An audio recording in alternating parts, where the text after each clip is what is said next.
legacies. You already know what it is.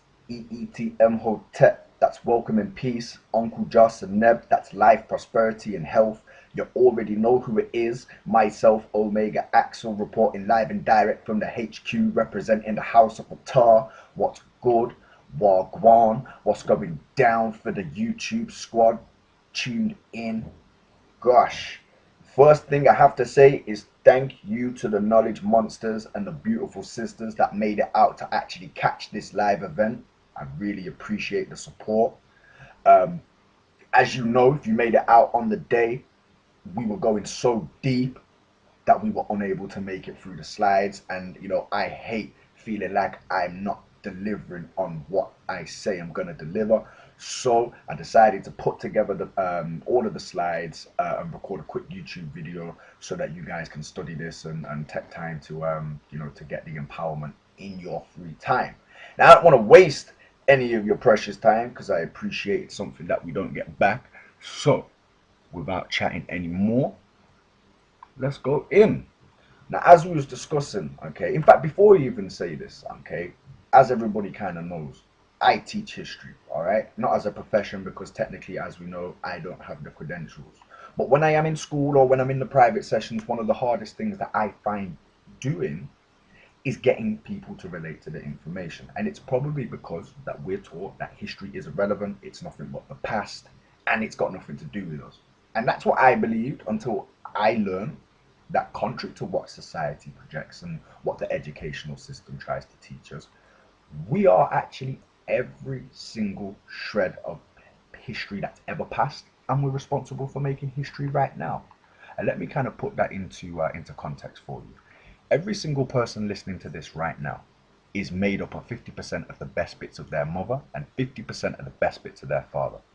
And the same is true for both of your mothers and fathers, who received 50% of the best bits of their parents, who got 50% of the best bits of their parents, respectively, so on and so forth, as far back as you care to stretch your mind. In fact, if you go back just 10 generations, which is an average of around 300 years, you'd have an average of around 4,096 ancestors. So just remember that, okay? It's very, very important that you remember that, okay? You are built up of the accumulated best bits of your family line, okay? I need you to remember that. But the point of this YouTube video this time round, of this presentation, very, very simply, is to let people know about this patriarchal system that we're living in, okay? Now, the more self-aware you become along your journey or your path or your reality, however you kind of choose to label this existence that you have, the more self-aware you become, the more externally observant you become.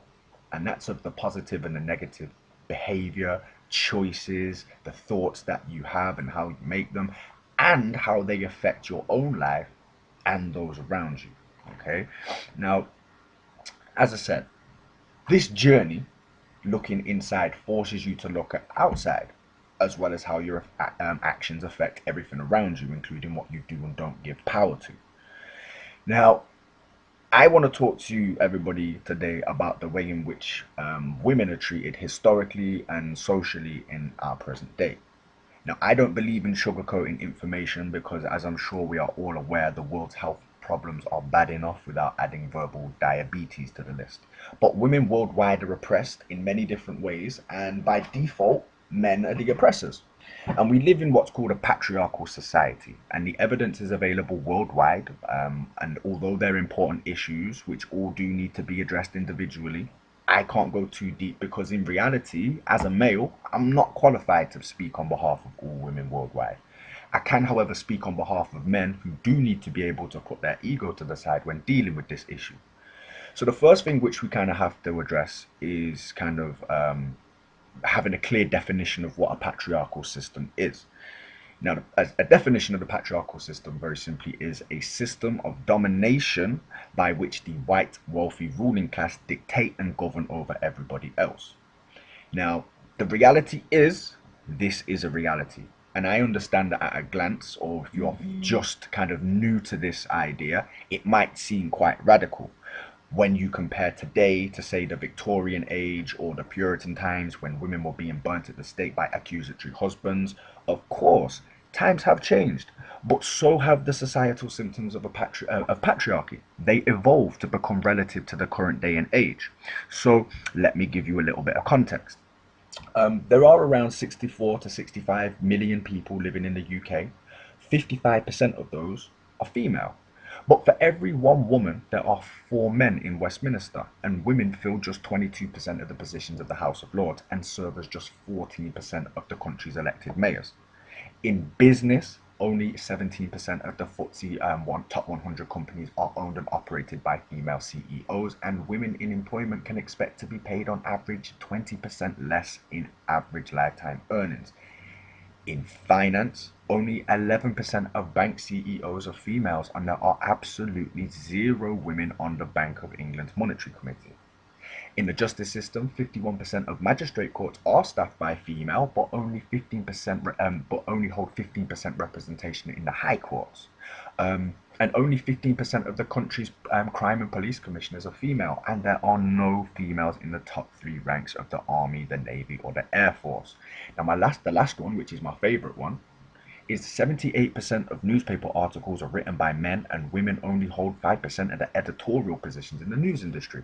So men are allowed to have their opinion and their thoughts projected onto society, and only 5% of women are able to kind of catch and edit those and put like a female touch on that. So ultimately the point is, okay, despite having this numerical advantage, okay, there is a clear lack of inclusion, and this disproportionately low representation in the pillars that safeguard and govern are echoed and manifested throughout society in a complexity of different ways. Okay, now I could literally go on for hours and hours with different examples, but I think I've made the point. Okay, women are dominated by males on almost every turn. So this patriarchal system that we're talking about here, right? It's infectious. One of the big characteristics alongside dominance is competition. Okay, now these characteristics, they rub off on society. Okay, if you don't believe that you're shaped by society, then you are truly indoctrinated. Okay, we are always using whatever platform we possibly can to show and prove how much better we are than anybody else. Now, one way in which this plays out is through the outrageously unrealistic beauty standards which are projected in the media, as well as them achieving their main goal of creating a demand for the cosmetic industry. They're also creating inner conflict and insecurities, which leads to needless envy and competition between our sisters when our sisters need to be supporting each other. Now, I think wherever you are right now, you should say Ashe, because you should know and believe that our sisters should not be in competition. They should be supporting each other. But ultimately, anyway, back to the point. Mandem, as I explained before, as Mandem, we have to be able to put our ego down when we deal with this issue, because this oppression of our females is new to us on a cultural level. Okay, and I'm going to explain why. But first, let me address the current issue. This patriarchal system that we live in encourages us as men to see women as possessions and toys to be played with and manipulated as it suits us. Okay, now a successfully indoctrinated man, or male should I say, by the time he reaches the stage he should be a man, he is still a boy mentally and emotionally. Okay, this same system which suggests that women are objects and portrays them as simply objects that are just for the pleasure of men has led to an extreme hypersexualization of women, and it is given the majority of men the excuse to treat sex like a sport, and it just makes women part of the conquest. Now, as I said, the way in which we mistreat our women professionally, societally, and personally is learnt behavior, and I'm going to explain why. Now, anatomically speaking, all of us in this live stream right now, whoever is listening to this, whoever you are, you began life as a female. Okay, in the womb for the first 5 to 6 weeks, the embryo, you, the fetus that develops, is completely female until the SRY gene is activated, and it is that reason, okay, why we as males have nipples with no function. It's why the penis is nothing but an elongated clitoris. Okay, all that differs between us is a hormonal reaction. So technically speaking, men are nothing but mutations of women. Okay, now not to get biblical on you guys, but the simplest definition of the word God is something that creates something. Now, am I wrong in saying that the woman is the closest physical manifestation fitting that definition? Can I get an ashe? Now, just to clarify, because there are people out there who take things very, very literal. I don't mean that the black woman is God or that the female is God in the sense that she was out there spitting out lions, tigers, giraffes, elephants, and all different types of human beings. No, no. I am saying that without the woman, humanity would not exist. Period. Now, the next thing I want to say is that when a woman is oppressed, so is her family, so is her nation. Now, I don't quite know who said that, and I know I didn't make it up, but I do know exactly what it means. I know and I fully understand that women are the bearers of the next generation, and it is in their womb that the future comes from. It's nurturing begins in the womb. You have to understand that. So if a woman is continually exposed to a detrimental, stressful, unopportunistic environment and forced to accept mistreatment and be misinformed about how to treat and fuel her body well, that is going to have a dominoes effect onto our children. Now, John Henrik Clarke, a warrior, grandmaster scholar who has obviously transitioned and is with the ancestors right now, resonating peace. Boy, he made one of the most important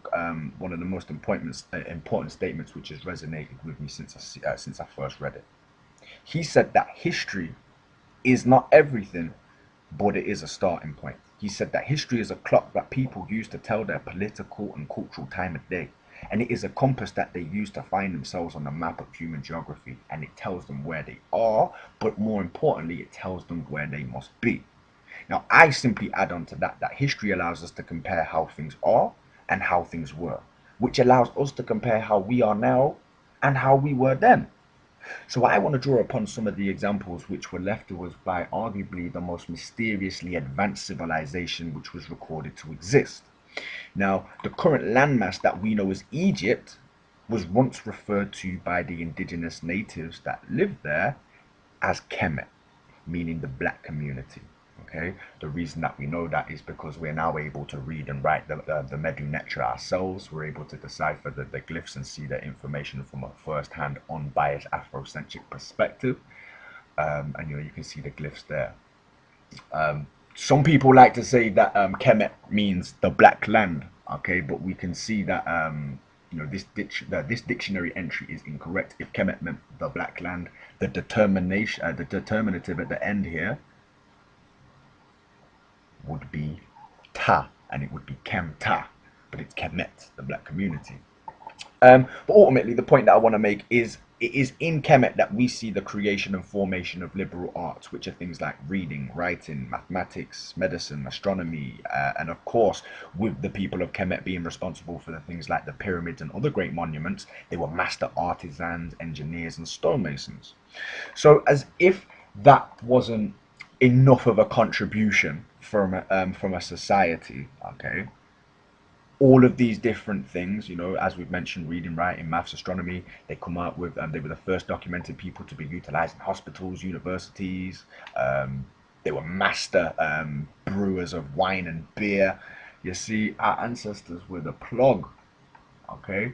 But as if that wasn't enough, okay, it was our ancestors' connection and understanding of the universal laws of nature that sparked a creation of their spiritual system that we see carved in the temple walls, which explains the human connection to divinity. Now, it's the ideas, concepts, and principles which are encoded all throughout the Kemetic spiritual system that we see repackaged and reserved to us, should I say, in modern religions.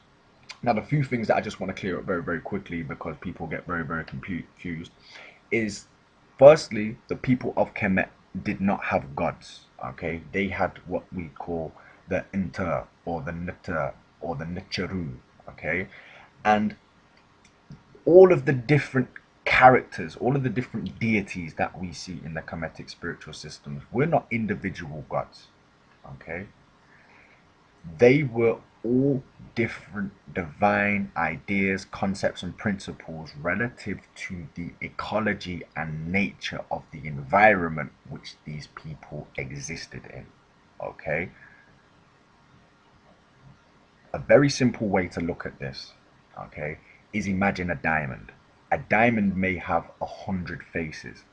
You can look at the diamond through any face and see the light, but it is still the same diamond regardless of what angle you look at it.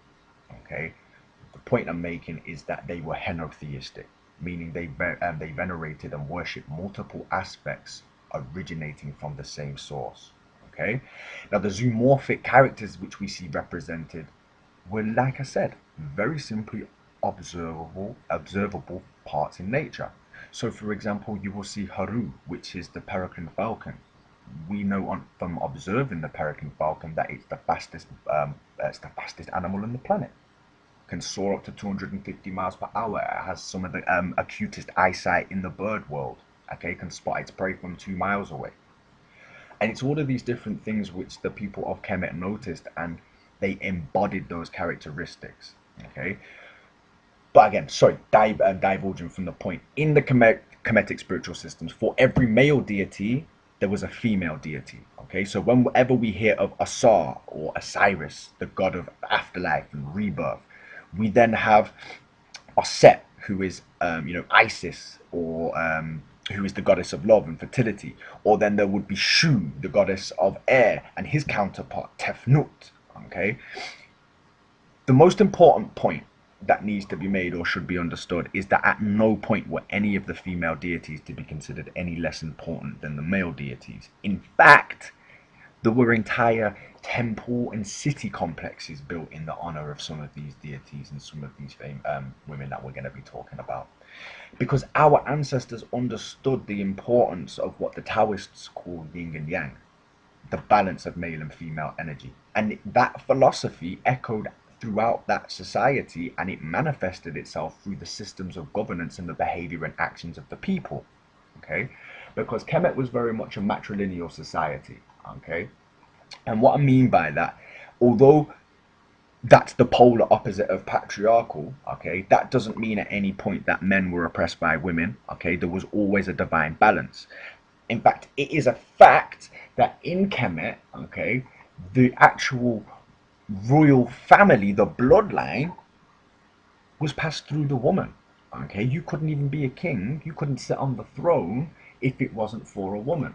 Okay, now the other point that I should make very simply, just before I move on to Ma'at, is that women had unassailable rights. Okay, in day-to-day life, they could learn, they could be part of the priesthood, they could own land, manage estates, they could enter trade. She was present and represented in government. She even ruled over the entire kingdom as what was called the Nasut Biti, which meant the ruler of the two lands. Okay, now, in fact, I'm going to come back to Ma'at because there's something else that I want to just dig into real quick. Okay, the people of Kemet, okay, were very, very symbolic people. In fact, the people of Africa in general are very, very symbolic people. And they encapsulated a lot of their divine wisdom and understanding into a symbol which is becoming very, very popular again, which we all know as the Ankh.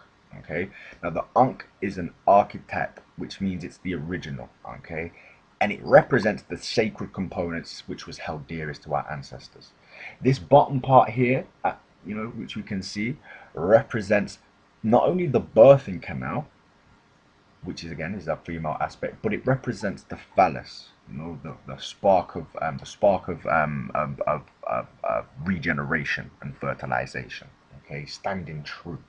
The next part up, we've got the ovaries, again where the egg is generated, the female principle, and then again at the top we've got the overarching womb where life is generated, the void where all creation comes forth from. Okay, so what we have is we have the three key principles. We have man, female, child. Okay, now it also actually encodes and embodies another principle as well that a lot of us still maybe understand and grasp onto today, that we are spirits with a body, not bodies with a spirit. Spirit is energy, Energy never dies, meaning the spirit lives on. Okay, but this is where it gets interesting, family. Okay, again, I don't want to get too biblical on you guys, but what does this symbol look like? For those of you who are thinking the Christian cross, congratulations, you got it correct. You hit the nail on the head. Okay, when people of non-African descent begin to invade Kemet and pillage its riches and its wisdom, they could not comprehend the male-female balance. They could not understand the concept of there being gender equality physically and spiritually. Okay, it was unseen to them. Okay, now, however puzzling these cultural differences were to them, they immediately understood the value and the wisdom of the spiritual system, and they began to rebuild their own version of what they were learning, only they decided to rebuild it to suit their way of thinking. Now, one of the changes that they made, which we can see physically, was to the Ankh. Okay, they removed the female aspect. They completely removed the eternal concept. Okay, they changed it from male, female, child to Father, Son, Holy Spirit. And in this version, okay, the female aspect, the female principle has been completely demoted and is nowhere to be seen. Okay, now the people responsible for this, okay, the people who made this change were the Romans. Now, alongside the Vatican, which of course still remains one of the most influential institutes throughout the world today, they began spreading across the world, installing their culture and their religious practices on the lands and the people that they conquered. And believe it or believe it not, some 1500 to 2000 years later, we're still living under the same guidelines that were set by these people. And their original inability to appreciate and understand the importance of feminine energy and females physically has become so ingrained in our society that we genuinely now believe that it's normal. So like I was saying before, okay, this is learned behavior. Okay, as I said, you are built up of 50% of the best bits of your parents, who carry 50% of the best bits of their parents, who have 50% of the best bits of their parents, and so on and so forth, right back to the time of the pyramid builders of Kemet. So the point that I'm making is, the higher we lift our sisters, okay, the higher we lift ourselves. Okay, every relationship that we have with a sister doesn't have to be a sexual one. Okay, the synergy that can be found in male-female partnerships is powerful. Some of the best projects and some of the best work that I've put out there has been with been work that I've done with the sisters. I get some of the best advice and some of the best guidance from my female friends. Okay, so when that divine balance is in place and our women are free, and I mean truly free, then we have the ability to achieve great things, just like our ancestors. And I believe that it's time that as kings, or if we're going to call ourselves kings, we have to realize our responsibility, which is naturally to take care of our queens. And we have to step up and stop standing on our sisters and assist them back up onto their throne. But with that being said, I hope I've given you a little bit of context to the next part of the presentation, which is coming up now. Because now that you're aware that this isn't normal, this isn't natural, this isn't where we started from, okay, it's now time to give you some powerful figures which you can look at and be like, oh wow, that's influential. Like I mean, I don't want to teach you how to suck eggs, yeah, but you know how positive images work. So let's get it in, okay? These are the sisters that history tried to forget. Now, the first sister that we have to touch on is Hemet Nasukwaret Ahhotep I, okay, born circa 1560 BCE and lived till around circa 1530 BCE. Okay, for those who don't know, BCE means before Common Era. Okay, we don't say before Christ because we don't know when that guy was supposedly born. But anyway, if it was not for this fighting maternal spirit, okay, if it was not for this sister, what we know as Kemetic culture could have ended in what we know as the 17th dynasty. Okay, now Ahhotep was born into a time when Kemet was occupied by the Hyksos. Okay, her husband was the Nasut Sekenenre, okay, and he was the king who finally had enough of this foreign invasion, and he took his army to war against the Hyksos. Now, unfortunately, as you can see by the images here, Sekenenre fell in battle. Okay, the rule of the kingdom passed on to their son camels, okay, who followed in his father's footsteps, okay. And with the will and support of Ahhotep, who was now the queen regent, he actually too fell in battle, okay. He fought a valiant fight against the Hyksos. He actually pushed them back towards the northern eastern delta, but he's attributed to dying in battle. And the throne then fell to his younger brother Ahmose. Okay, now Ahmose was too young to assume the throne, and far too young to be going into battle. So Ahhotep, okay, was the queen regent. She ruled over Kemet, and she made the important and dedicated decision to raise her son as a military tactician with the sole purpose of reclaiming their homeland. Okay, and almost did it. Okay, he succeeded in driving out the Hyksos, and he founded what's known as the 18th dynasty. Okay, now it's through the inscriptions that we find on what's called the Karnak Stela of Ahmose that we know about Ahhotep. Okay, and she was venerated and considered a savior by the people. Her burial was one of the highest rank. Okay, artifacts like the prestigious golden fly necklace and the golden hammer with various ceremonial war inscriptions were found in her tomb. Now, the point that I want to make about the importance of this woman and the reason that she makes this list is because not only has Ahhotep lost her husband to this battle, she's lost her son, and she is now prepared to put her other son on the line to bring back the sovereignty to her land, to protect her people. So that is a very, very deep commitment. Okay, a very, very deep sacrifice.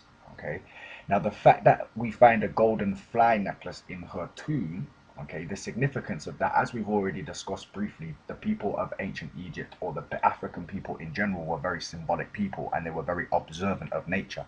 The fly was significant because it was considered to be a very persistent animal, okay, or insect. Because you know what it's like when you try to swat a fly with your hand when it's getting in and around your grill, when it's getting in your face. You know, you're trying to swat it out the way, but it keeps coming back.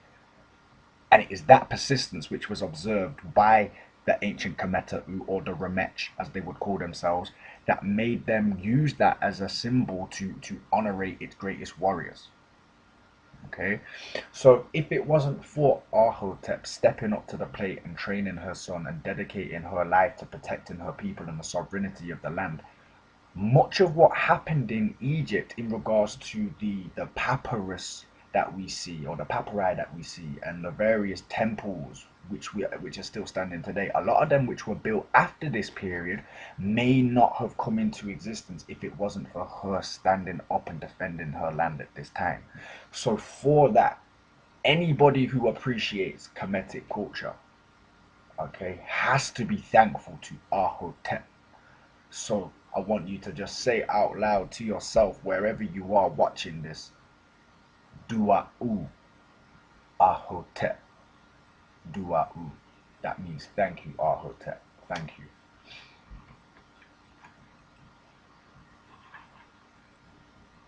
Now the next sister on our list is the Nasut-Biti Hatshepsut. Okay.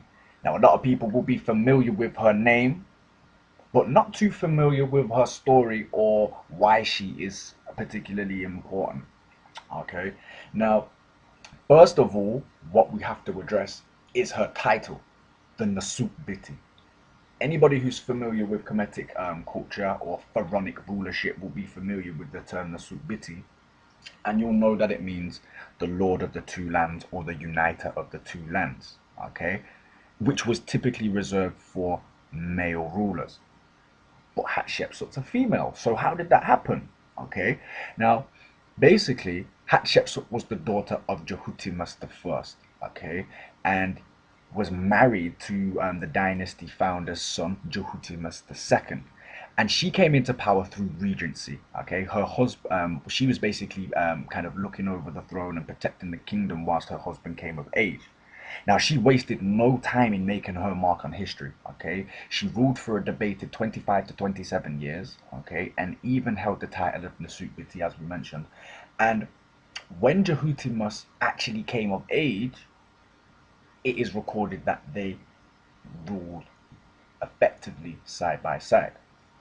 Now, the importance of her was attempted to be removed by, I don't quite know who, and I will never sit here to try to claim to know by who. You know, of course, there's people out there that will claim to have all of these answers. But very simply, what we can see is the evidence of her legacy attempted to be removed from the temple walls. Okay, now because she was such a prolific builder and she built so much, the master masons simply could not remove it all. Now she took advantage of ruling Kemet during a peaking golden age. Okay, Hatshepsut was the commissioner of many great temples like Pakhet, the Red Chapel, and she was the restorer of the temple of Mut at Karnak. Okay, now Hatshepsut was definitely not the first ruling queen, but she was definitely the most progressive, and she set up international trade, which was obviously very, very good for her people. Now there is, as you can see in the bottom, the two images at the bottom, that is from her mortuary temple, okay, which is in Waset, okay, on the west bank, okay, the west side of the Nile, and it is amazing. Okay, words can't describe the energy that you can feel from being at this monument. Now, the great thing about it is literally carved out of a rock face. Okay, so you have to understand the amount of work that needed to go into this temple. So for somebody to have the influence over the amount of people necessary to take on that job is fantastic. Okay. Now, another thing which is recorded at her mortuary temple is her international trade escapades with other sovereign states. Most prolifically, she's known to have engaged trade with the Kingdom of Punt, which is modern day Somalia, which has led to a lot of claims that Hatshepsut was from Somalian descent. Again, I can't prove that. I've never seen the DNA myself, but it wouldn't be a surprise. As Dr. Ben points out, the people of Kemet suggest that they come from the foothills of the Mountain of the Moon where Neter Happy dwells. And we know that River Happy has some of its origins in the Ethiopian mountains, so it is not unlikely. Okay. Um, but Hatshepsut, very, very powerful, powerful queen. Okay, one of the earliest queens that we have recorded in history, making real steps forward for the progression of women. Jeez. Now this next sister, Hemetnesut Tiye. Ooh, she's a powerful sister. Just check that. Check that picture up there in the top left. You know when you're dealing with a sister with a face like that, she ain't playing no games. Okay. Hemetnesut Tiye, okay, was alive circa 1398 BCE and died circa 1338 BCE. And she was the daughter of non-royal parents, okay? Understand that that is very, very important because although we know that slavery, as per the modern definition that we use today, was not prevalent in ancient Egyptian society, there very much was a class system at play. Okay, maybe I'll address that in a different video, so people can kind of understand that. The point that I'm making is that Tai is the daughter of non-royal parents. Okay, she was born in Akhmin City, which was a city just north of Luxor, which is ancient day Waset. Her mother was Thoya, and her father Yoya was a priest at the High Temple of Min. Sorry, he was a high priest at the Temple of Min. And she actually became queen to one of the most prolific and best remembered, best documented Nasuts, who was Amenhotep I. Now, it's thought that Amenhotep was so captivated by her wisdom and her beauty that he elevated her to his principal wife amongst many, many others. Okay, now as I mentioned, the fact that she is from non-royal lineage is massively important. Okay, that means that Amenhotep loved this black woman. Okay, now Tai utilized her position to become very active and influential in the economy, in politics. She was involved in state building projects. Tai actually outlived Amenhotep, but his legacy continued through their 9 children. Now, the most prolific and the most known of those children, okay, was Amenhotep IV, who we know as in history as Akhenaten. Now, for those who don't know, okay, Akhenaten is known as a bit of a controversial figure in Kemetic rulership, on the basis that he decided that he wanted to dictate how the priesthood should honor and venerate the Necharu. Okay, he decided to just honor and just venerate the Aten, which is the sun disk, okay, which you can see pictured in the middle. You can see Akhenaten paying homage to the sun disk. And basically, through this change and through this decision that he made, he decided to start closing down temples, which angered the priesthood, which again, in turn, angered the people. And the country just went through a bit of an economic downfall. They were becoming a pacificial state, okay? The military wouldn't respond to their kingdom's pleas to protect them from foreign kind of conquest, so they lost a lot of ground and therefore lost a lot of income.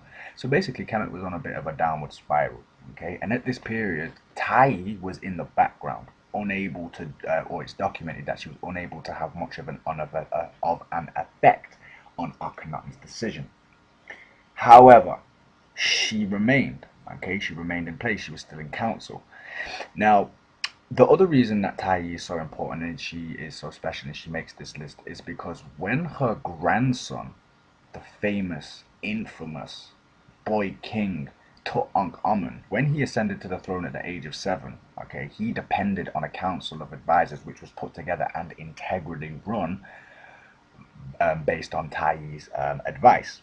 Now, Tiye helped her grandson become one of Kemet's most loved kings. Okay, despite not reaching the age of 20, he was worshipped before his death, and he was reopening temples. He was recommissioning building works, and he recaptured land which was lost abroad. So he became a public, like a public idol. People loved him, and this was all on the basis or on the back of the advice that he was getting from his grandmother Tiye. Okay, now Michelle Obama resembles Tiye. Okay, they were both great women. Okay, her mummy, okay, was in excellent condition when they found it. Okay, despite the fact that it was looted, Tiye's hair was still intact.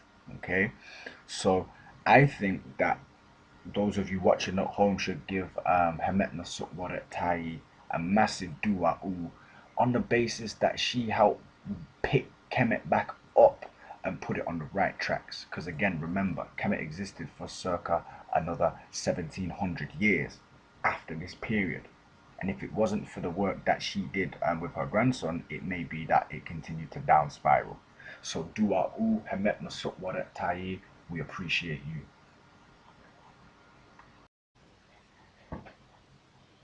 Jeez. All right. The next powerful sisters that we're going to deal with are the Kentek of Meroe, okay, the female rulers of Kush. Now, Meroe was the capital kingdom of Nubia, which was a kingdom which preceded, existed alongside, and even outlasted the Empire of Kemet. Now, although much of the culture is still being uncovered and studied, there are contemporary sources from Greek and Roman writers which exist that speak very highly of this line of African queens, which they call the Candaces. Okay. Now, the title Candace is a Europeanized title from Kentek, which means Queen Mother, and there are 5 known Kentek. Okay. Now, there is Amina, okay, and 4 others, which I'm gonna struggle to pronounce. So I'm not even gonna go there and embarrass myself on the video. Okay. But Amina, okay, goes down as one of the most prolific of the Kentek because during her rule, she's famed for taking on the Roman army and actually defeating them. Strabo, who is the pseudo-historian, documented that Amina attacked the city of Siam, which was in the territory of the Roman Empire. Okay, but in retaliation, the Romans destroyed the Napata city, and she was buried near Jebel Barka, amongst the highest of the highest ranking officials of Meroe and the kingdom of Kush.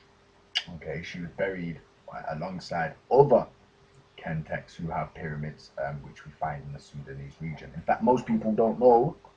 Okay, there are actually 144 pyramids in the Sudanese Nubian region, and 40 of them are actually in Meroe. Okay, and they built these temples in these cities that looked just like their northern cousins. So we can again see like a cultural connection between Kemet and the south, just based on their architecture and the way that they venerated their dead. Now, following on from Amina, okay, was a clearly a very prosperous queen, okay, because her burial pyramid was found encased with fine jewelry and gold work. And she's also mentioned on multiple temple walls and steles, such as the Temple of Amun-Ra, which was an extremely religious place. Okay, it was a really spiritual and highly venerated place. So she wouldn't be honored at such a place if she didn't go down as such a powerful figure to the people. Okay, Who else have we got? Oh, before we pass on, I think it's important because there really aren't that many stories of black African people, for a start, beating the Romans. So to have a line of queens bonfire upon the Romans, I believe is very powerful. So I believe that we should say thank you to the Candace of Meroe. So say dua'u to Amina, the fine Nubian queen.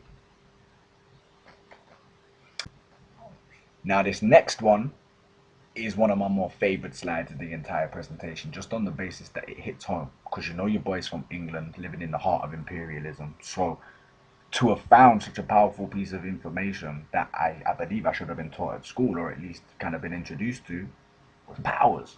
Okay, who knew that there was a black queen of England? Okay, Queen Philippa was the first. Okay, and she was the daughter of William III of Hainault. Okay, which is modern day Belgium. Now, due to what's called iconoclasm, and which is basically the whitewashing of historical images, well, or just one definition, the images that we actually have of Queen Philippa depict her as a Caucasian. However, you can't change the written documents. Okay, the information or the account that we have of the young princess before she left her homeland stated, the lady whom we saw has not uncomely hair, betwixt blue, black, and brown. Her head her forehead high and standing somewhat forward. Her eyes are blackish brown and deep. Her nose is fairly smooth and even, save that it is somewhat broad at the tip and somewhat flattened. Yet it is no snub nose. Her nostrils are also broad. Her mouth is fairly wide. Her lips are somewhat full, and especially the lower lip. Moreover, she is brown of the skin all over, and much like her father, and in all things she is pleasant enough as it seems to us. Okay, she was betrothed, okay, to the current king of England's heir to the throne, who was Edward III, and he ascended to the throne in 1328 CE, which is Common Era. Now, history records that Philippa was intelligent, she was empathetic, she was compassionate. Okay, she actually even convinced her husband to spare the lives of some prisoners that were captured during the Burgers' Battle of Calais, sorry, after a very long played out siege. Okay, so it's often recorded that the relationship between the royal couple was one of with a sense of a matrilineal balance. Okay, Philippa was serving as the regent whenever the king left the castle. Sorry, the kingdom, the castle. They had 14 children together, many of which she actually outlived. Okay, and one of the sons, or one of her sons, was the famous Black Priest. Okay, he goes down in history as the Black Priest. So the reason that she makes the list here, very simply, is because anybody who knows anything about English history, and you're dealing with this middle period here, England was a very barbaric place. So for anybody to convince any ruler to spare anybody, I believe, is a powerful act. Okay. Also, it's just we're not told about this information. Okay. This is the first black queen that we know about in this country. So I think that we should say, hey, look, Queen Philippa, from traveling from your land to a next land, and bringing some of that black African compassion to the English crown. Dua'u, Queen Philippa. ooh wee. Hey, I don't know, at least 90% of the people tuned in live and direct right about now would have heard about this powerful sister at some point in their life. Her name is Queen Njinga. Oof, say it to yourself out loud because that's powerful. Queen Njinga. Ah, she was the daughter of Ngola Kiasamba, who was the king of the Umbundu region of Africa. Okay, and oral tradition states that her name derives from the Umbundu word kunjinga, which means to twist, because she was supposedly born with the umbilical cord twisted around her neck. Okay, Now she was born circa 1583 CE to the king, or the Ongola, as I said, of the Ondongo region, of the Umbundu region, and it was at a period of time where the colonial transatlantic slave economy was really beginning to pick up ferocity, and the Portuguese had their position questioned and threatened by the French and English in Africa. And as a result, the Portuguese began to switch their kind of focus inland and began to target the Congo region and the southwest areas. And on their pillage path, they mistook the king, okay, the name of the king, for the name of the region, okay, and the people called their king the Ongola, okay, which is why we now have the name of the country Angola. Okay. Now, Njinga, alongside her brothers and sisters, grew up with the full understanding of the threats posed by European occupation. Okay. They were frequently involved in the observation of their father's rule of the kingdom, politically, economically, and even militarily. Okay. Njinga, alongside her brother Mbandi and her two sisters, which I believe one was called Makumba or Makumbu and Kifunji. I might have that wrong. They were all trained in trade, diplomacy, archery, agriculture, hunting, and much, much more. And in 1617, their father died, and as per the tradition, it required that Mbandi assume the leadership of the kingdom. Now, he, as his father tried, attempted to make peace treaties with the Portuguese to safeguard and kind of protect his people, to no avail. Okay, it was all in vain. Every deal that they made with the beast, they dishonored the treaty.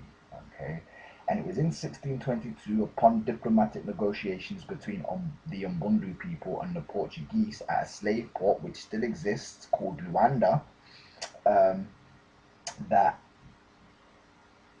Njinga was denied a chair to sit on at the treaty, okay, at the council. And what Njinga did, she turned to one of her servants, and her servant immediately got down on all fours and provided himself. Okay, and what she did there was not to belittle her servant at any point. It was to show that she was equal, if not more powerful than the Portuguese. Okay, now Njinga left that negotiation a happier person. Okay, now albeit, okay, well, between 1622 and 1624, okay, the current Angola Mbandi was said to have kind of committed suicide and taken his own life, okay, because he could not take the continual pressure on the kingdom being attacked by the Portuguese, okay. Now, during this power struggle, okay, where there was no kind of dedicated ruler, there was a power struggle, and the Portuguese took advantage, okay, and they were attacking the kingdom. Now, it was around this time that, despite the custom, Njinga assumed the throne of the crown. Assumed the throne, and she began making allegiances and alliances with the various different kingdoms and rulerships around the kingdom to strengthen and support the resistance. And it was from the efforts of Njinga and her allegiances and alliances that helped to push back the invading Portuguese until they actually finally engulfed and took over and fully colonized Angola. Okay, but the powerful thing about this sister is she was reported to have been riding into battle well into her 60s, okay, and using her cunningness and her wit to play one European off against another until they were smart enough to realize that they were being played. Okay, so we have to remember Queen Njinga, very, very simply, for trying to hold down the sovereignty and to protect her people for as much as possible. Okay, so for that, we say Dua U, Queen Njinga, the powerful warrior queen, riding into battle in your 60s, you know. Woof, we thank you for that. So the next sister that we're going to deal with is Amina, the Hausa Muslim warrior queen of Zazzau. Okay, Zazzau is in the modern day Zaria, which is located in Nigeria. Okay, now Amina vaguely makes the history books, but she does survive through oral tradition, which is a very, very important part of African history. Okay, the griots that keep the history alive cannot be ignored. Amina, who is also known as Amina II, okay, was born and lived and survived in the 1500s, and she was a legendary ruler of the Zazzau, okay, which was the capital in the middle of the Hausa land, which was actually established by her own mother, Bakwa Tanuku, okay. Amina grew up honing her military skills, and she joined the warriors of the Zazzau and actually rose through the ranks, achieving general status and secured her own riches and reputation through her own victories that she orchestrated. And it is thought that through her 30 to 35 years as a queen, her main focus was the continual improvement and evolution of the condition of her kingdom. Meant that she was inwardly focused. She wanted to improve the day-to-day lives of the people. Okay, so she actually pacified contending neighboring tribes. Okay, which then increased the trade potential, offering more outlets for her skilled craftsmen in her kingdom. Now, again, as I mentioned, not much is kind of recorded in history for Amina. Okay, much of it is kind of kept to oral tradition, but she actually helped forge the future of the kingdom. Okay, innovations that were made in her fortress building, which was named Amina's walls, is a technique that was used for decades after she died.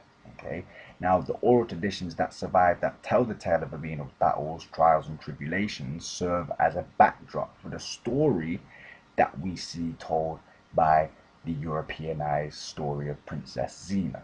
Okay, these vulturous European TV programmers misappropriated our African queen's history for profit, but they don't want to tell you that she was actually out here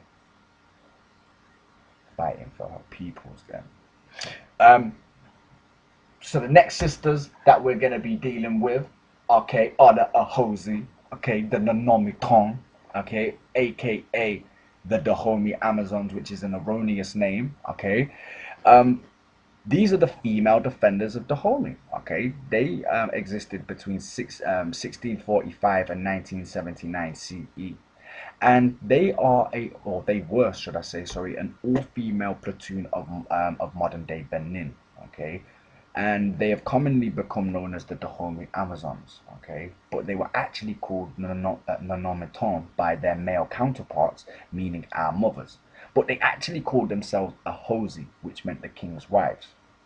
Now, the group was originally formed by the ruling king Hug Budja, okay, as an elephant herding group called Gebeto, okay?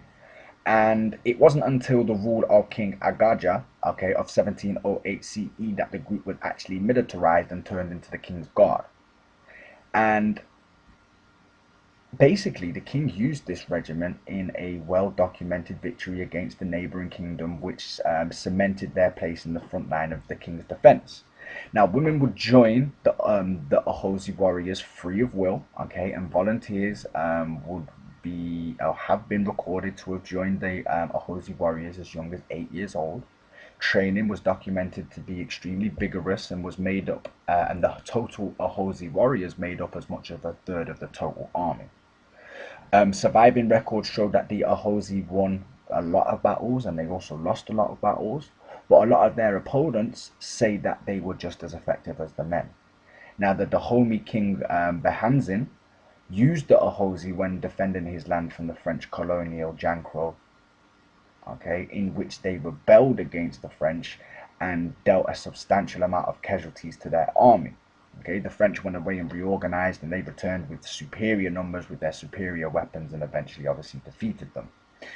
Now, the last known Ahozi warrior died well in her hundreds, and her name was Nawi, and she claimed to have fought against the French in 1892, and she died in 1979. So I believe just for the sanctity and for the solidarity of the Benin, the people of Benin, we should say Uncle Joss and Neb, which is life, prosperity, and health, and a massive do-a-oo to the Ahozi warriors. So thank you, sisters, for putting in that shift, protecting your people, and showing us about that Black African love. Jeez. All right. The next system we're gonna deal with is the original Black Rose Dawn in the side of white America. This is Sojourner Truth. originally born Isabel Balmfree. Okay, she was born in a New York town where she was enslaved to a colonel who was the head of the Hardenberg family.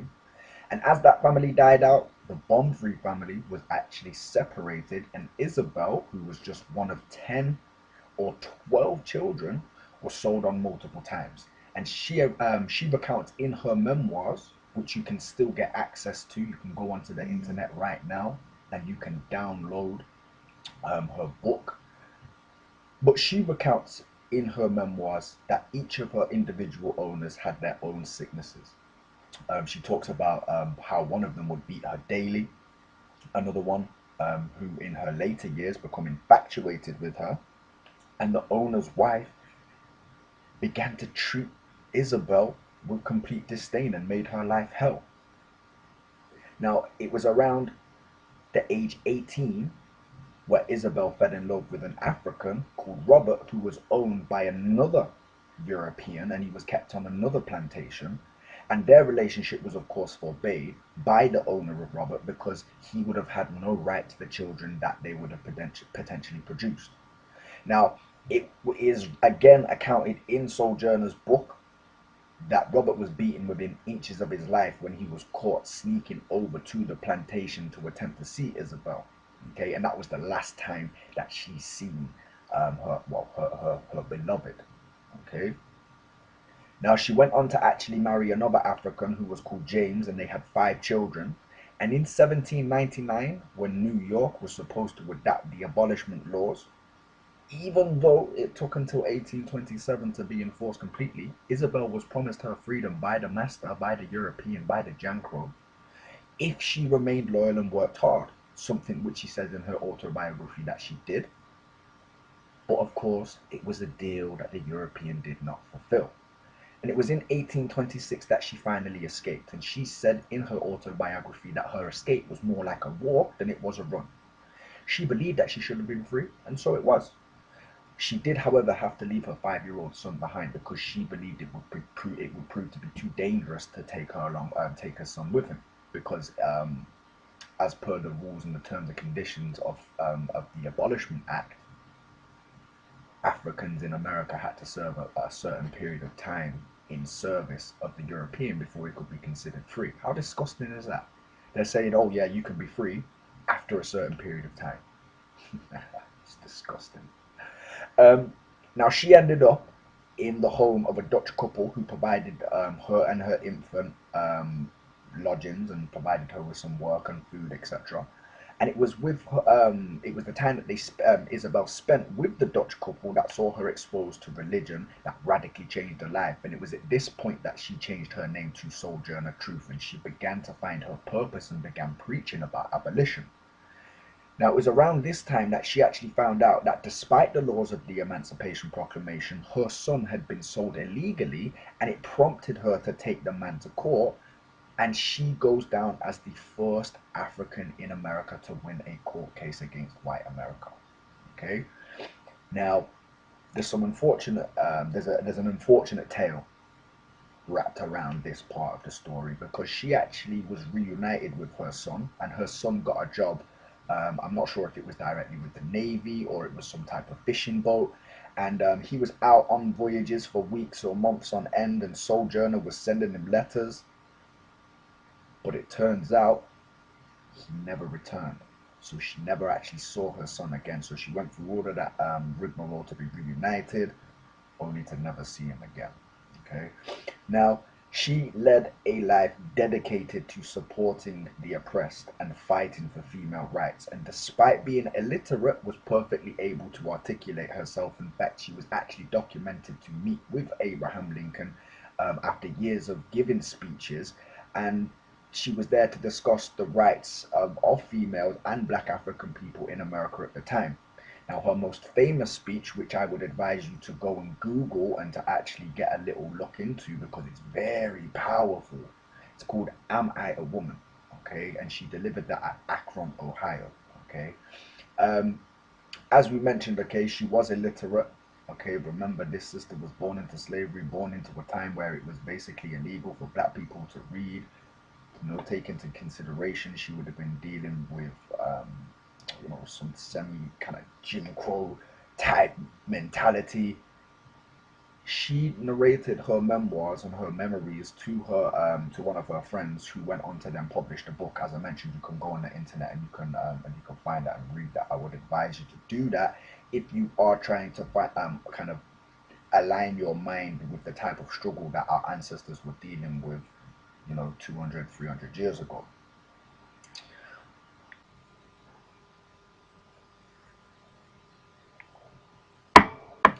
Ooh, jeez. Listen, this next powerful woman here is literally a savior spirit and a true Ashanti warrior in every sense of the definition.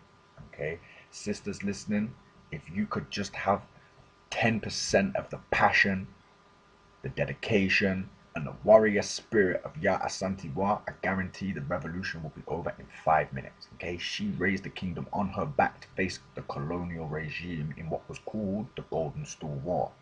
Now, her official title was the Queen Mother of Axsal of the Ashanti Empire, and she was elevated after her brother, who was the ruler of Axsal, died. Okay, and when he died, she used her position to usher in her grandson to the throne.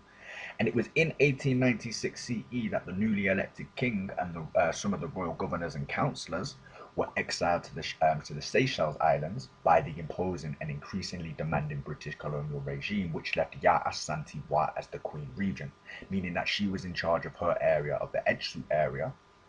Okay, she was representing, holding it down politically, okay, making sure that the people were protected and the people were safe. You can tell by the images of her on the left, sorry, that she was a sister who was not playing any games.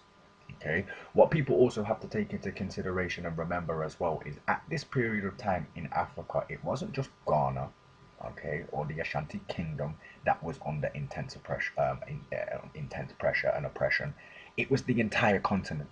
Okay, now the disrespectful demands which were made by a so-called gentleman by the name of Frederick Hudson, who was the Governor General of what was called the Gold Coast. And this was the same man who sanctioned the exile of their king, okay, Yaa Asantewaa's grandson. Now, Hudson demanded that the Ashanti Kingdom present to the British Empire what was called the Golden Stool, which was representative and symbolic of the nation's royalty. As I'm sure you can imagine, Yaa Asantewaa now becomes sick and tired with the inaction of her peers, and she made an iconic speech which inspired the actions that shaped the future of the kingdom, and I would dare say that it went on to inspire the remainder of the continent. Okay, she said in a room full of her peers and fellow kingdom rulers, she said, "Now I have seen that some of you fear to go forward to fight for our king. If it were in the brave days of Osi Tutu and Okumfu and Anukie and Apulawere, chiefs would not sit down to see their king take it away without firing a shot. No white man could have dared to speak to the chief of an Ashanti kingdom in the way that the governor spoke to you chiefs this morning. Is it true that the bravery of the Ashanti is no more? I cannot believe it. It cannot be. I must say this, if you men of the Ashanti will not go forward, then we will. The women will. I will call forward my fellow women. We will fight the white men. We will fight to the last of us falls in the battlefields." Imagine that. Imagine that. Imagine that. From that day, she was placed in charge of leading the rebellion against the regime, and oral tradition pins Yaa Asantewaa's efforts in the eventual emancipation of Ghana. Okay, now she was actually caught alive during the rebellion, and she was exiled to the Seychelles, where she died. And I believe, if I'm correct in saying, upon the independence of the country, her remains were actually brought back to Ghana, and they were buried and ritualistically and respectfully and correctly. Now, she is a powerful, powerful sister to draw upon there. She was not having it, okay?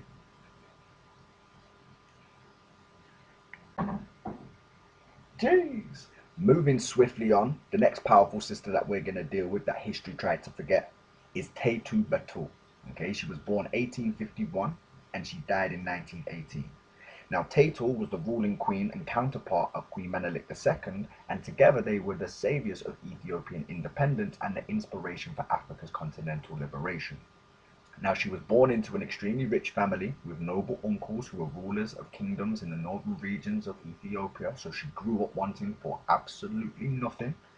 She was a highly educated young woman, okay? She was educated to a degree which was rare for boys or girls at this period of time, and she was fluent in the ancient language of Ge'ez, okay, which again is very, very rare.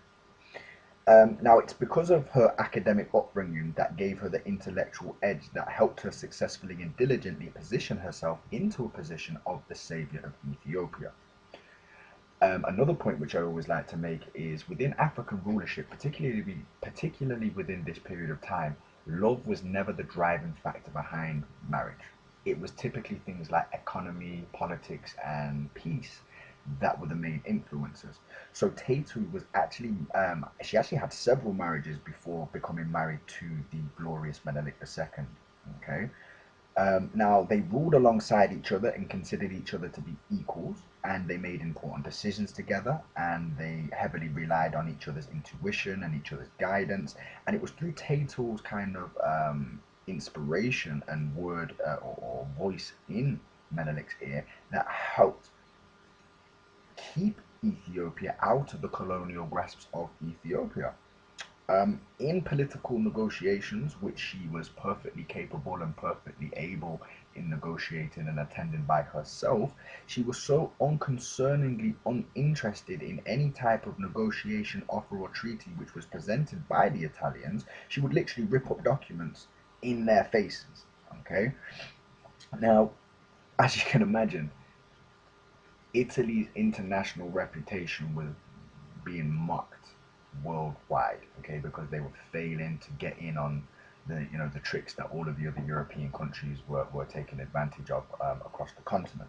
Okay, so war was their only option. It was the only way for them to kind of prove their egotistical, inhumane dominance. Okay, now it was through the courage and the charisma of Taytu that actually helped galvanize the nation to help them fight back. Okay, she famously rode into battle alongside her husband. Okay, she rode into the battle of I think it's Makele and even Adwa, and both of these victories were thought to be master plans of her making. So not only was she this diplomatic boss, she was also a military tactician. Okay. Also, just a good point to make as well. She was intuitive enough and intelligent enough to not trust the Italians at any point. Okay, because in the treaty negotiations of Uchele, which were in 1889, she spotted the difference in the two versions of the treaty on Article 17. Okay, basically the Italian version and the Aramaic versions were different. Okay, the Aramaic version said that there would be peace, and peace would be in alignment with their diplomatic partnership going forward. And the Italian version said that Ethiopia would become a protectorate state, which means basically that they would become colonized. Okay, as I said, she ripped the contract or that treaty up in their face. Okay, now Taytu is also known for founding the city of Addis Ababa, okay, which is obviously the main capital or the capital of Ethiopia today. And Taytu's role as the defender of Ethiopia and the inspiration to the continent is a monumental and equally overlooked part of history. Okay, who knew that? Who knew that Taytu was the founder of the capital of Ethiopia today? Because before I did the research for this, I surely didn't know. I'm sure there's sisters in here listening right about now who didn't know that. Okay, so thank you for holding it down. Okay, because we all know that the oldest remains of humans are found in Ethiopia. Therefore, we all owe something to Ethiopia. So the fact that this woman helped protect Ethiopia and keep it a sovereign state is monumental. So dua u Taytu Batu, Uncle Justin Neb. Whew. All right then. The next sister that we're gonna deal with, that history tried to conveniently forget, is Funmilayo Ransome-Kuti. Now, that is a name that should ring bells. Everybody should be familiar with her legacy in some way, shape, or form. Now, she was born the 25th of the 10th, 1900, and she died at the age of 77 in 1978. She was born in Abeokuta, which is present-day Ogun State in Nigeria. And she was raised in an environment subject to an impressive colonial leadership, and so from a very young age, she was aware and accustomed towards the hardships of racism and sexism. She was actually the first girl to attend a grammar school, coincidentally enough, the very same grammar school that she would later to go on to teach at. In 1919, she began 3 years in England studying at a school in Cheshire called Witcham for Girls. After which she abruptly kind of ended her studies, returned back to Nigeria, and it's thought that because of the extreme racism that she actually faced in England, it helped her make the decision to renounce her Christian name, which was Frances Abigail. Now, it's in 1925 when she married Reverend Israel Oldunton Ransome-Kuti, who was one of the fellow founding partners of organizations which Funmilayo was a active part of. First, there was the Nigerian Union for Teachers of the Students and also the Defenders of the Commoners. So we can see straight away from a relatively young age, she was involved in organizations which rallied around and worked towards the improvement and the better provision of resources for the people. And also, of course, you know, the upheaval and the protection of human rights. Now, because of her parentage, she was of the Alei people, which are Yoruba people, and she held a seat on the Western House of Chiefs, which meant she was a relatively influential person. She was able to kind of galvanize the people. She was able to take the opinion of the people and take it towards the council to be able to find solutions for the people. Okay. Now, one of the many great things that live on as the legacy of Funmilayo is the activism which she did for both female rights and for equality. Now, alongside Elizabeth Adekobi, they organized and spearheaded rallies which made noise, which led to the abdication of a king who was found to be provably abusing his power, extorting women in the country. Now, it was her organization, okay, of women at this time that was unprecedented, okay? There was nothing else like this at this period of time, okay? It's recorded that she had over 20,000 active individuals, okay? And she made efforts to disband over 6 different taxes which were specifically targeting women unfairly, which she then obviously had overturned and disbanded, which obviously freed up the female pocket. She continued to be the voice of the people right up until her death. As I mentioned at the start, she died at the age of 77, having made a massive impact on the world with her life.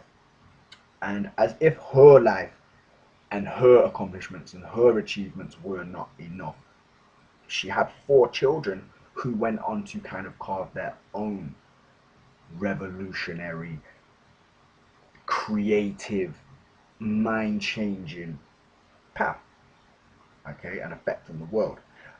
First was Olikie Ransome-Kuti, who was a doctor and a health minister. There was Beko Ransome-Kuti, who was a musician. There is, of course, the most notable and the most famous in Fela Kuti, who was not only a musician, he was a well-rounded activist in his own rights. And then there's also Dalapo as well. And even her grandson, Sion, he went on to be a great musician as well. So, as with any of our kind of great leaders and mobilizers of the people, we must question the circumstances in which kind of they died. Sion Kuti expressed beliefs that the Nigerian government were involved in his grandmother's death. In some live interview, which you can kind of find circulating on YouTube, he actually asked the Nigerian federal government to issue an explanation and an apology for her death. Um, of course, obviously, no acknowledgement was ever made towards that. But anyway, let's not kind of taint or kind of spear or veer away from her legacy here. She was a very, very well-rounded and articulate and an intelligent and a compassionate person who cared for her people. Okay. Um, One other thing as well, which I probably should have mentioned earlier on within this as well, she was also a winner of the a Lenin Peace Prize. Okay, and she was the first Nigerian female to drive a car. How powerful is that? So as if all of these different things weren't enough, she was the first sister to be driving a car in Nigeria. Jeez. Do you know what? I've just took a look at the time. I realized that we're verging on an hour and we've still got a couple of slides to go. And I said to myself that I'm going to keep this short and discreet. But you know what? I don't want to do any of these sisters a disservice or any show them any type of disrespect by kind of speeding or scooting over them, like any of their achievements are any less important than any of the others. So this next sister that we're going to deal with is Ida B. Wells, aka Ida Bell Wells Barnett. Okay, she was born the 16th of July 1862, and she's a very overlooked, underrated yet integral part of the 20th century struggle for human rights in both America and here in England. Now, she was born into what's called the Reconstruction period of America, after the so-called abolishment of slavery to politically active parents who were technically property of Spies Bolling, which is an architecture firm. Now, for large parts of their life, up until the Lincoln Laws, as I mentioned, they were all kind of held under slavery laws until Lincoln's laws were enforced. Now, Ida actually lost her parents and some of her siblings during a yellow fever epidemic of 1878 and became the legal guardian and became responsible of her remaining siblings. She made the decision to go and live and work with her grandmother to help kind of keep the family together and to ensure that everybody was eating. And Ida would go on to become a teacher in Memphis and actually began writing on a part-time basis for a local newspaper. Now, her first major, not her first encounter with the extremes of white ignorance, came when she purchased a first-class ticket from a bus company to which the inspector paid no mind for. The conflict resulted in Ida biting and attacking the inspector's hand when she was as she was being thrown off the bus. So ultimately, what happened is Ida's brought this bus ticket now, and the ticket inspector doesn't care that she's brought this first class ticket. She's supposed to ride in the back with the other blacks. She wasn't having that. Okay, she understood that she is just as much human as everybody else, and she wasn't being taken for no potato. Um, Now, she actually went on to take the company to court and she actually won. However, the court recanted the decision later on and she was forced to return her settlement and actually pay additional court fees. Now, her next fueling moment came when she lost 3 of her friends who were lynched. Now, this inspired Ida to dig deeper into the complex of lynching and actually began to promote a theory of that which revealed the connection between lynching and the affluence within the black community. And she published a pamphlet which was called Southern Horrors. Again, any of the kind of the people who want to do their additional research with this, I suggest that you go and look at Southern Horrors, because the information or that she pulls together and the conclusions that she makes are profound, and you would have to be an extremely ignorant or unaware person, should I say, to disagree with some of the claims that she makes. Now, her investigative journalism continued, and she went on to publish multiple books, deliver lectures, and to teach various different groups. She released her book, The Red Record, or A Red Record, in 1895, and in this book, she tackles the rape myth surrounding the given reasons for lynching. Okay, because a lot of the American justification for the lynching of black African people in America was that they were responsible for raping white women. Okay, and what Ida B. Wells did in her book, A Red Record, is set the record straight. Okay, she identified that it wasn't rape that was fueling the white community to barbarically hang our brothers and sisters. It was the fact that white people couldn't handle black people being successful. Um, and more specifically, being successful after just being released from slavery. Now, her continual loud noise and ability to capture people's attention was a massive problem for the European white supremacist system, which was raging at this period of time in America. And they, well, the white supremacist system, should I say, went on to burn her newspaper firm, which she had, financial stakes in. Now, her fight only continued when she spent time in England, and she came over here and she established the British Anti-Lynching Society. And she also founded the National Association for Coloured Women with over 100,000 members. So what you've got to remember, yeah, there was no internet at this period of time. So for her to have such influence, for her name to ring, and for her to be able to captivate so much attention and be able to get 100,000 people together is no small deal.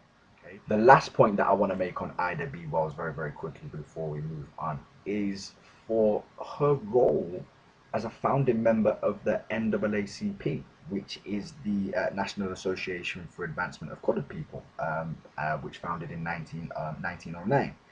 Now, the group's purpose, for those who don't know, was to ensure equal rights for every different type of person of colour, and they've been a stronghold for the black community for many, many years.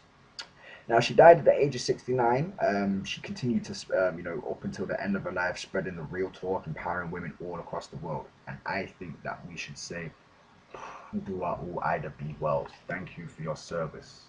We appreciate you. You can imagine how happy I was when I first come across this information that not only do we have one black queen, we actually have two. Okay. And what's crazy is I actually know a sister that looks crazily like that image that we can see up in the top left. But this beautiful sister that we can see here is Queen Charlotte Sophia of Mecklenburg-Strelitz. Okay, she was born May 19th, 1744 in Meroe, Germany, and she was the 8th child of Prince Charles Louis Frederick and Albertine of Saxe-Hildeshausen, making her a direct descendant of the Afro-Portuguese royal house, Margarida de Castro y Sousa.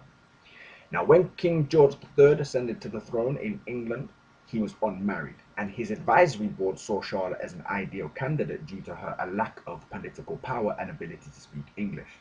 Bearing in mind they were married when she was only 17, so what type of political experience could one expect to have at such a young age? But it made her the Queen of Great Britain and Ireland, and she quickly learned to speak English. Okay, and although contemporary sources talk ill of her, they say that she spoke with a heavy German accent. They also talk ill about her physical appearance as well. They say that she was ugly and had a dark complexion, and her nostrils were flared, like that's some type of problem. Now, as part of the terms and conditions of her marriage, she was forbade to enter politics, and she was forced to convert to Anglican. These are all duties which she fulfilled. She even provided the king with children. One of their children, being Edward Augustus, was the father to Queen Victoria. So Queen Charlotte, a black queen, is the grandmother to Queen Victoria. Okay, who is again obviously the grandmother of our current so-called queen. All right. Very, very important. Just that you met that sink in. But despite her political ban, which ultimately was just a way of reducing attention towards the fact that there was an interracial relationship in the royal family at such a high level during a time where the slave trade was so prevalent and the anti-slavery movement was on the rise. The Queen was intelligently used, basically like a piece of like a pawn on a chessboard by the British Crown. She was used as an ambassador across the world to kind of settle small political debates or problems and issues, should I say. Now, analysis work which was done on her recovered letters indicate that she was a naturally intelligent and well-educated, studious and compassionate person who was concerned with humanitarian issues all across the world. Queen Charlotte Sophia will certainly go down, or should be remembered as in history, as a queen for the people. Okay, she was responsible for founding the first and longest-standing maternity care institute, which was founded in her name as a charity to help improve the natural birth rate. Okay, she was also the queen who introduced the Christmas tree to England in 1800, and she said, as weird as it sounds, that it should be decorated with sweetmeats, almonds, raisins, papers, and toys, which is, like I said, weird because it would stink. Um, Now, British historians and iconoclasts have tried so very hard in the subsequent two centuries to kind of erase and whitewash the current queen's image.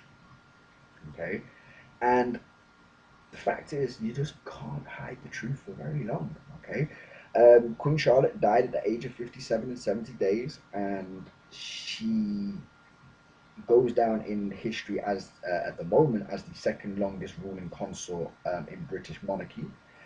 She died in the presence of her second oldest son at their royal retreat.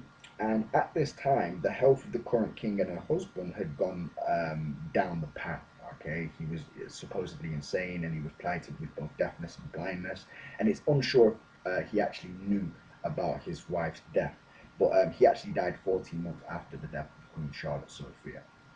Now, not much has actually survived of the Queen's belongings because a lot of it was actually auctioned off. 400 of her personal letters, for example, to her brother have actually survived, and that's how we were able to understand that she was an intellectual and articulate person because of the dialogue that she had between her brother. But yes, whoever says that Britain isn't black don't know no facts. So peace, peace, Uncle Joseph left Queen Charlotte Sophia, who was holding it down in England in a period of time where black people were being kind of sold and used as commodities all across the world. She was doing her best. Don't act like I didn't tell you from the start. Don't pretend like you didn't know that I can talk for days.